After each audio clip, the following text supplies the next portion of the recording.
Hello everyone, welcome back to my channel. Today நம்ம இந்த வீடியோவில் எதை பற்றி பார்க்க போகிறோம்னா, அஸ்ஸாமில் வந்து இப்போ மழை ரொம்ப அதிகமாக பெய்யுது. கடுமையான வெள்ளப்பெருக்குனால மக்களோட இயல்பு வாழ்க்கை ரொம்ப பாதிக்கப்படுது.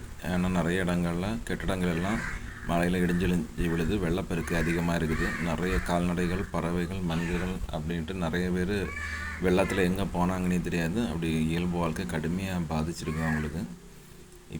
இப்போதைக்கு அஸ்ஸாம் மக்களுக்கு இயல்பு வாழ்க்கை ரொம்ப பாதிச்சனால அவங்க கடுமையான ஒரு மன துயரத்தில் இருக்காங்க. இந்த நேரம் தான் கடவுள் தான் அவங்கள காப்பாற்றணும். அந்த அளவு கொடூரமான ஒரு கஷ்டங்களை அனுபவிக்கிறாங்க. இந்த சம்பவங்கள் எதை சுட்டி காட்டுதுன்னா, மக்கள் வந்து எதுவுமே நிலை கிடையாது இந்த உலகத்தில். அதாவது இருக்கிற நாள் வரைக்கும் மக்கள் எல்லாரும் சந்தோஷமாக எல்லாரும் ஒருத்தருக்கு ஒருத்தர் அன்பு செய்து வாழணும் அப்படிங்கிற ஒரு சின்ன மெசேஜ் தான் இந்த சம்பவம் காட்டுது. பிடிச்சிருந்தா லைக் பண்ணுங்கள்.